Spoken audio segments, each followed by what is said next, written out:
dasar dan pendidikan menengah, Hamid Muhammad mengatakan ada yang berbeda pada pembagian kuota untuk PPDB tahun ini dibandingkan dengan tahun lalu. Hal ini dapat dilihat dari jumlah jalur. Pada tahun ini akan ada penambahan jalur, yaitu jalur prestasi, sehingga pada PPDB tahun ini terdapat 4 jalur penerima, yaitu sonasi, afirmasi, perpindahan tugas orang tua, dan juga prestasi lebih lanjut. Sesuai dengan Permendikbud nomor 44 tahun 2019, pada PPDB tahun akan ada perbedaan perubahan jumlah kuota. Hal ini dijelaskan juga oleh Hamid. Ini berbeda dari tahun lalu. Kalau tahun lalu sonasi itu paling sedikit 80%, kalau tahun ini sedikitnya ada 50%, ujar Hamid dikutip dari video yang dikirimkan kemarin Senin.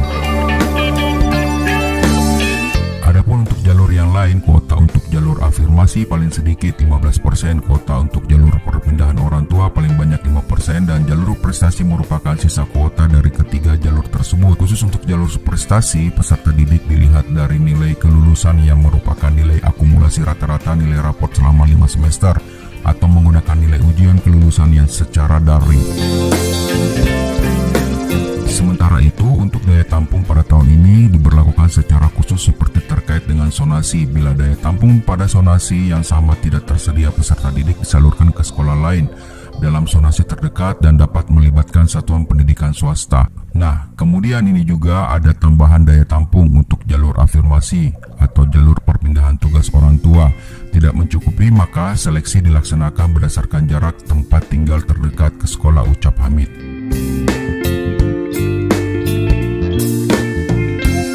Untuk jalur prestasi, untuk daya tampungnya apabila tidak mencukupi, maka seleksi dilakukan dengan penentuan pemeringkatan nilai prestasi oleh sekolah. Jadi, untuk kebijakan daya tampung semuanya lebih diatur, lebih jelas dari tahun sebelumnya.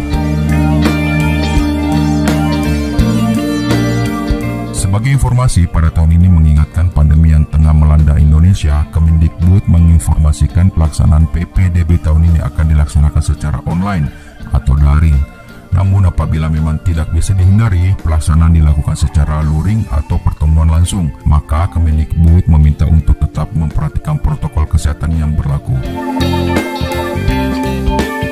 Demikian Sobat Flash News informasi yang kami berikan, semoga dapat bermanfaat dan dipersiapkan sedini mungkin. Sampai jumpa.